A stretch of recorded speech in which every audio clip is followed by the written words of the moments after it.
Hey guys, so I haven't done this in a while. Just kind of I wanted to give an update for everyone over the next kind of 6 months.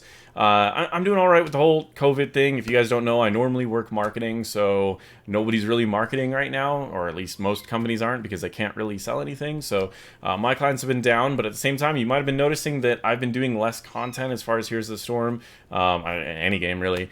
And that's just I've been trying to get caught up on school while I've had all this other stuff going on. So I've been working on that. Again, pretty close to being where I want to be in that anyways, which is really nice. If you guys hear meowing during this video, I apologize. I'll talk about it near the end of the video. So I just want to give everyone kind of a 6-month rundown of what I'm planning on doing over the next 6 months because we're halfway through the year, and I just want to give everyone an idea, a roadmap, as we will, if we will anyways. And my goal is, I like the Is It Good series. I find that most people like it as well. There's some people that say, but Paradox, you're always posting good stuff. Well, my goal is not to do like a hit piece on someone, right? I don't want to pull up something and be like, it's not good, it's bad, it's bad, it's bad, and then have them be like, I don't want to play this game anymore. Like, if people are going to just like tear apart my stuff when I didn't ask for that. So, and I also want people to learn from it, right? There's a point where you can learn from mistakes, but I find for the most part, learning what to do is better than learning what not to do. Because if you learn what to do and you focus your time on what to do, then you're going to have less time to not do what not to do. You know what I mean? Now, that's not always the exact thing, but that's the general idea about why I prefer to do things that are good. So the Is It Good series is going to be primarily good, but I might still say, I don't like this build, but I like this player's playstyle. Same idea is like, I not really a big fan of this playstyle. They play a little too aggressive, but I do like this build. So I do break it down. Like, I believe in the Turk video, I didn't really like that build, and I explained my reasons for it, is that it's a build that you lose a lot of objectives until you hit 20. Then it's really powerful.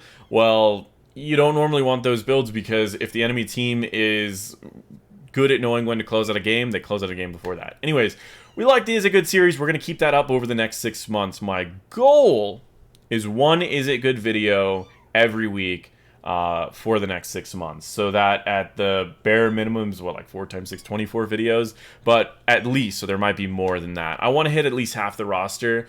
It may be popular heroes I might hit like once or twice. So that's the idea for there. As far as the psychology videos, psychology strategy is still gonna be peppered in here and there, but psychology videos on the other games is going to be a little bit fewer and far between, like they've been so far. I do, however, want to be making a video on Dead by Daylight as well as Magic Gathering, just probably one each, as far as why we choose the roles we choose in those games. So why do you go the killer in Dead by Daylight? Why do you want to play Survivor in Dead by Daylight? If you guys have any ideas on why that might be, send them over to me and I'll add them to the test and we'll see if there's any correlation between that. Same idea, why do you pick the colors you pick in Magic the Gathering? It's rarely just because you like those colors, or is it? I don't know.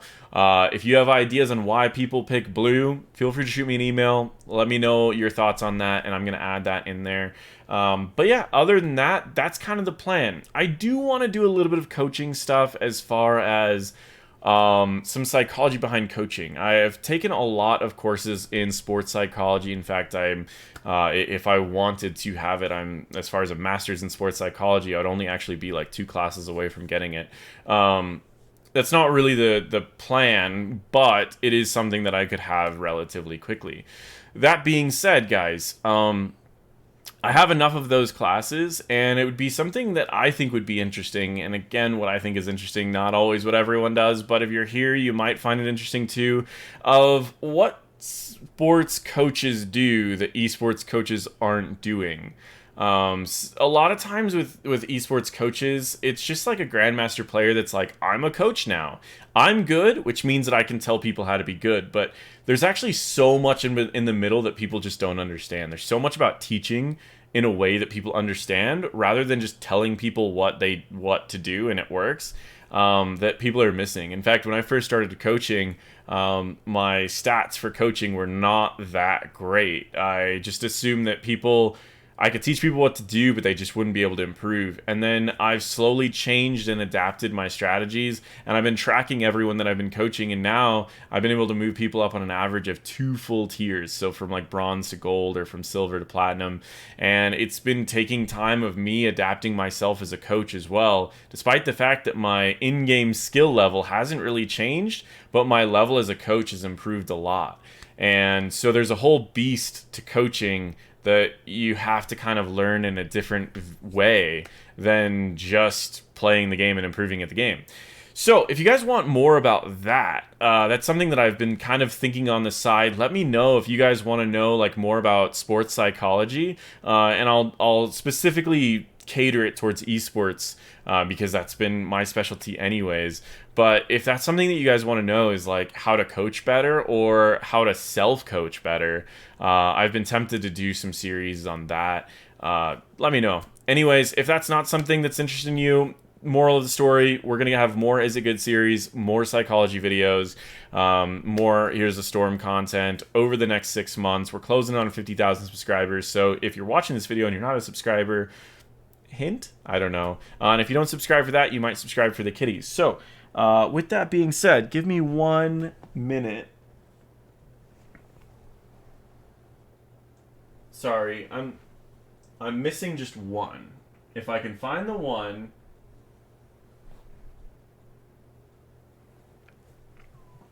then I can stand up. But because I can't find the one, okay, give me 10 seconds.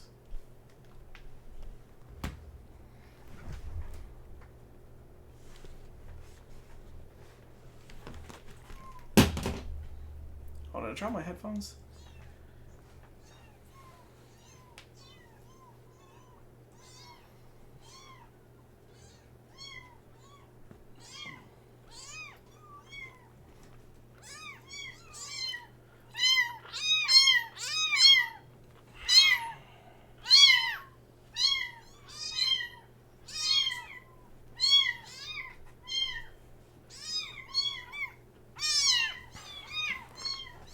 Okay, bear with me on that. Let me get my headphones back.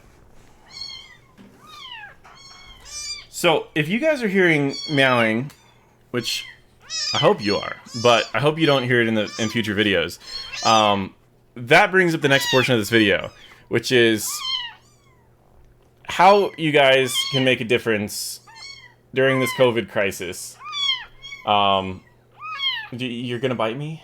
Are you gonna bite me? Okay, you're biting me. Yeah, you bite me. Sure. Okay. If you guys like animals and you want to help out, I highly recommend... What about you? Are you going to bite me too? Are you loud? Are you going to bite me? You're going to bite me as well. Okay. Wait, are you purring? Can you guys hear this? Okay, he's too loud, so it only hears the meowing. Anyways, I have kittens. I have a lot of kittens. They're everywhere. They're meowing all over the place. And the way I have kittens is, I've talked about it before, but I haven't really gone into detail with it. I foster kittens through an organization here called the Animal Foundation. I highly recommend checking the pounds, the shelters, everything like that, where you guys are at, and just seeing if they need any help. Because sometimes they are just going to ask for cat food or trash bags or just something random that you actually will have, and you can just give them a little bit of that help. But other times, they need more help than that. For example, in this case, there were 4 kittens that did not have a mom, and those kittens need to be hand-fed before they can be adopted. So they need to get to 2 pounds, and they are all about half a pound. And so I have to hand feed them until they're big enough to where they can be adopted. And so if you guys are willing to learn how to do that, and you're willing to just ask to help out, and you like animals, this is a great way to do it. This one's biting my foot right now. Oh, there's 2 of them biting my foot right now. So if you want to help out and you want to find a way to do it, check out your local shelters and just see if you can. I know everyone's been asking for money lately for all these different efforts, so people are kind of running dry, not only because they just aren't having as much work, but everyone, you can't donate to everyone. But what you can do is you can donate your time, and so you can at least ask and help out a kitty in need. That's my sales pitch for today. I'm not going to pitch anything else. If you want coaching, that's a whole different beast. I do recommend, if you want to follow the kitties to see how they're doing, check out all of my social. To be honest, I'm probably only going to be posting about them on Facebook. But, I mean, if that's not a sales pitch to get you guys on social, I don't know what is. So I do believe I have to keep them for... I've been kind of trying to figure it out, I think about 8 weeks. So they may be meowing in the back of videos just because they started getting hungry. Most likely they're not going to be in this room. This is actually my office. So, but I do still need them kind of near so I could at least hear them. So they're probably going to be in a room that's over there. But, I mean, they're loud and sometimes I just let them run around. But anyways, thank you guys for staying along for the ride. I mean, I'm closing in on 50,000 subscribers. Heroes of Storm it's a wild ride, but at the same time, it's fun. We still enjoy this game, and if you're someone that doesn't enjoy this game anymore, then even more so. Thanks for staying along. And let me know down in the comments why you're hanging out. I mean, is there a particular game you want me to be doing content for? I play a little bit of League of Legends, but it's mainly just because it still keeps me in that MOBA feel. Just gives me a new set of heroes, really. But other than that, I mean, will I make content for it? I don't know. Maybe if, like, Heroes of Storm looks really, really bad, then I might head over there. But otherwise, I think I'm mainly just going to be making side content until whatever. But yeah, let me know. What are you guys hanging around for? What are you guys doing? What do you guys want to see? I'm just here to educate and entertain, and a lot of the things that people have asked me about, I've gone and done research on it because I didn't know myself. So it's kind of fun to learn all this. But thanks everyone for hanging out, and just expect a lot of fun stuff approaching. Especially the Is It Good? We'll get to see meta builds for all of these heroes, and from players that are good on these heroes, or are they? I don't know, but thank you guys so much for watching. Again, normally I don't push the subscribe button, but if you're here for not HOTS related, then and you're not subscribed, then I recommend clicking that button, hitting the little bell, at the very least for a kitty. I mean, come on.